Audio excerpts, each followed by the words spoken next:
Lumikha ka, Panginoon, sa akin ng isang malinis na puso, ng isang dalisay na puso.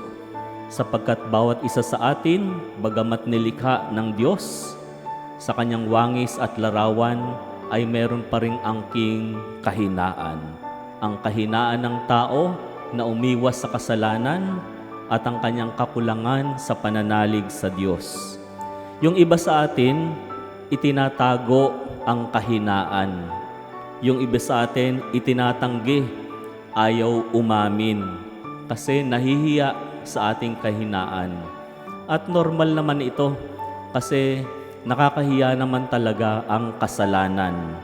Pero tandaan po natin, hindi kahinaan ang pag-amin. Kung hindi, sinasabi lang natin sa ating pag-amin na kailangan natin ng tulong ng Diyos at kailangan din natin ng tulong ng ating kapwa. At sa pag-amin na yan, hindi yan nakakahiya.